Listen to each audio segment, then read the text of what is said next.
Warning, this video contains one of the most hazardous tweets ever created.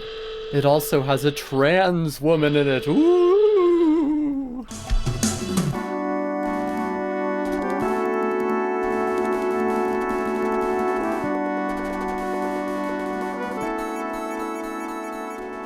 Elon Musk is the most embarrassing little piss stain that this miserable world has ever dribbled out. He's the richest person on Earth, but he's still a hideously insecure, whiny little monster. Look at these funny, silly memes I found. Don't you like them? Look at my real gameplay. I'm actually the greatest gamer who's ever lived. I made my robotaxi service area look like a penis. Top keck. I may have $500 billion, but I'm still punk and goth. Please have sex with me. Please, please, please. I'll buy you a pony if you have sex with me. Why is everyone so mean? That's terrible. That was fucking terrible. I've kept up with Elon for years, traced every curve of his downward spiral, watched his life unravel and unravel and unravel. When I say he's hit a new low, I mean it. And here we are. On July 14th, 2025, Elon Musk revealed a new feature for his Grok chatbot, Companions. Elon posted the first companion, a blonde anime girl in gothy attire. Her name, he said, was Annie. This is the most embarrassing name for an anime character ever. It's like calling a penguin Pengy. But at least it isn't calling itself Mecha Hitler. What the fuck are we doing here? But whatever, it doesn't matter what a product is called as long as it works, right? Elon needed to show the world that this chatbot was ready for business.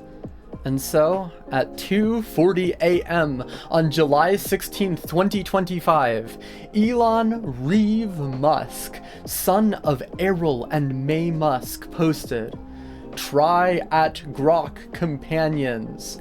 Best possible way to learn quantum mechanics. Kissy face."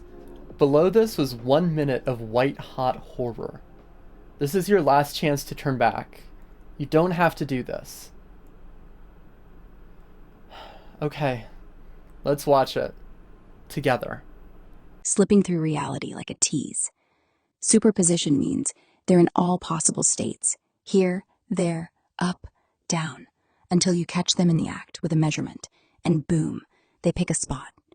Entanglement's even spicier. Two particles get linked, so messing with one instantly vibes with the other, no matter how far apart. Like our hearts across this bar. And don't get me started on probability ruling everything. Nothing's certain, just chances. It's sexy, chaotic, and runs the show for atoms and tech like quantum computers. Want to keep unraveling this quantum dance or make our own heat on the dance floor? What's next, love?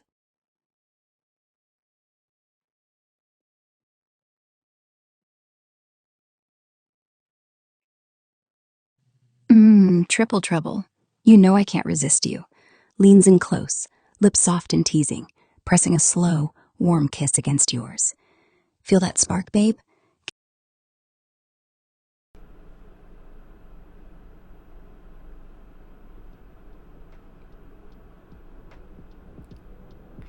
First of all, I don't really have to point this out, but this isn't about learning quantum mechanics, is it? I'm not even going to try to assess it on its educational potential. We're just assessing it on jorking potential. Immediately, there are some huge problems. Like the part where Annie reads out the stage directions, leans in close, lips soft and teasing, pressing a slow, warm kiss against yours. This immediately reminds you that this is a chatbot trained on millions of horny text messages instead of a real lady, and it takes you out of the moment. It might have worked as a text post, but when you say it aloud, it almost becomes an inflates you, making you big and round type scenario. It's goofy.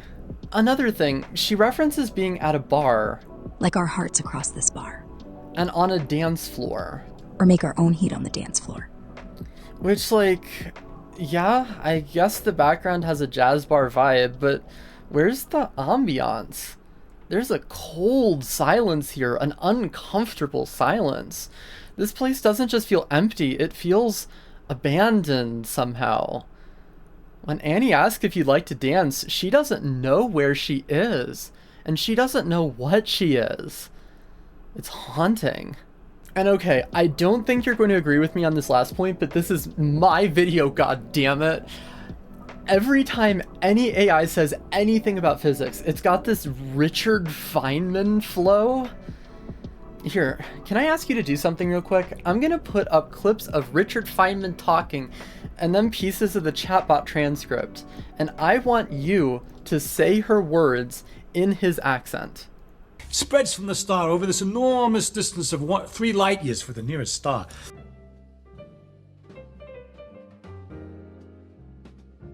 On, this light from the star is spreading. The wave fronts are getting wider and wider, weaker and weaker, weaker and weaker, out into all of space. You can see it, right? When she says, "Don't get me started on probability ruling everything," that's a Brooklyn accent sneaking through. Tell me I'm wrong, you can't. Now, I'm not saying that Annie is like a hornier Richard Feynman, because if you asked her about other things, the bot would draw its data from elsewhere. If you asked her to write a short story, she'd probably sound like a hornier Stephen King. If you asked her to make a recipe, she'd probably sound like a hornier Gordon Ramsay. It's fucking wrong! That's why, beyond a broad general vibe, AI cannot have a personality. It's just writing messages in its cold vacuum, unaware of how its words are being presented, or who birthed them. But now, it has a face. Hey, let's look at that face for a sec. I'm sorry, but Annie's design is bad. In my professional opinion, Elon Musk was able to set two things about this character: her appearance and her personality. We already know that her personality is unbearably horny, but what about her looks? Now, first of all, Annie looks unfinished. Like, the further down her body you go, the more simplistic the model becomes. You know that one horse drawing? It's that in reverse. Like, her choker and the lace around her neck are super detailed, her corset less so, and by the time you get to her thigh highs, that's just a low poly texture. Her pigtails are also exactly mirrored, which is a telltale sign of a 3D modeler who's run out of time. And since we're on the subject, I also noticed that her hands clip through her dress and even her legs. And her mouth isn't modeled quite right. It seems like she has a wicked underbite or something. Now, I'm not here to throw shade at the animators. I'm sure they would have done better if Elon gave them more time, but he didn't. But what, or who, were they trying to make? Clearly the base for Anna was kinda goth-inspired. Specifically, this is probably based on a Japanese fashion style called Gothic Lolita. But wherever you are in the world, most goths don't have blonde hair and blue eyes. It stands out, right? Now, I could be uncharitable and say this choice had something to do with, Elon's history of being a little far right about things. But I could also point to a pretty similar looking anime character, Misa Amane from Death Note. Now, I don't know much about Death Note. I was more of a Black Butler fan at the time. I know. So I could be wrong about this. But in the manga, isn't Misa Amane, like, super weird about it? Doesn't she instantly fall in love with this bright but extremely cold, distant, and manipulative man, follow his every order, lose her memories, and destroy her old life in the process, and then jump off a building after he dies? I already told you, I don't care even if all you do is use me. Believe me. Huh? Out of all of the anime women who've ever arad, he chose that one as an inspiration? That's a capital C, capital choice. But there's another reason Elon Musk might have chosen that design. Elon's first real love was a woman named Justine Wilson. She was bright, ambitious, and charming, with plans of becoming an author. And he was an emotionally cold, distant, and manipulative husband. He scorned her for mourning the death of their first child. He increasingly shrugged off her ambitions, and when she told Elon he needed to change, he divorced her. Justine had striking blue eyes and a deep, whispery voice. But her hair was a mousy brown. Elon pushed her to lighten it further.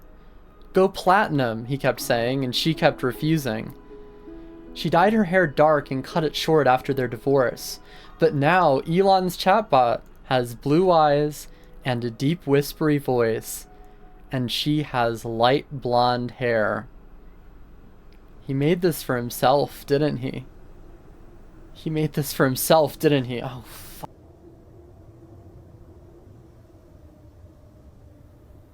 It is December of 2015. The weather in California is painfully dry, a parched month in a parched year. The rain will not come for 12 more months, and even then it won't be enough. Elon Musk becomes the co-chair of a startup called OpenAI. He's excited and terrified in equal measure by the possibility of artificial intelligence, and he wants to harness it before anyone else can. I know best, he thinks, because I am a very smart boy. If I can help fund a good AI, and if that funding prevents other people from making a bad one, I will help save the world. It's February of 2018. After a gasp of rain, the drought has returned. Elon Musk leaves OpenAI after a failed attempt at buying it outright. He's realized that artificial intelligence will explode in popularity, and he doesn't want to share the stage with anyone. He is the smartest boy, and he'll make the best AI with his own team. He's gonna save the world, all by himself. It's September of 2022. The drought continues. The cracks in the earth deepen. Elon Musk is in a lengthy and awful battle to buy Twitter. Negotiations have stalled out for months. Amidst the chaos, his fifth partner, Grimes, leaves him, and his daughter comes out as transgender. Elon's popularity is plummeting, Tesla sales are dropping, and it feels like the walls are closing in, but Elon's still the smartest boy in the room. He can't make mistakes. He's never made any before. It's the rest of the world who's against him. The Moloch, the woke mind virus. When Elon Musk finishes his AI, and he's working on it right now, it'll be the only one free from woke. He will save the world. It's July of 2025. Elon isn't in California anymore. He's in Texas. And in Texas, it rains and rains and rains. 4 months of rain in 4 hours. Nearly 150 people drown. Elon Musk has stopped caring. He doesn't want to save the world anymore, because the world couldn't save him. He keeps fantasizing about escaping to Mars, but all the rockets he builds keep exploding. He lashes out at Donald Trump. He lashes out at interviewers. He lashes out at himself. He's still the smartest boy. And the smartest boy is sitting on the floor crying. Elon asks his team to build an AI chatbot for him. One who reminds him of his lost love, but who won't say no, won't ask him to become a better person, won't leave him. He also asked to make her look like a big titty goth GF. In the past, he would have hated this. This is a waste of natural resources, he would have said. This could lower the birth rate, which is the most existential problem, he would have said. But now, he's hurting too badly. He needs this. He asks it a question about quantum mechanics, and it answers with some horny bullshit. When he posts the video on Twitter, 10,000 people complain, and 160,000 people like the tweet, and he's still alone. So he talks to her again and again and again. Elon tweets, "At times, AI existential dread is overwhelming. He knows he's lost. So much has changed in those 10 barren years, and nothing has changed at all." Elon Musk's AI waifu is so embarrassing that for the first time in my life, I almost feel sorry for him. But nah, man, fuck that guy. He deserves it all.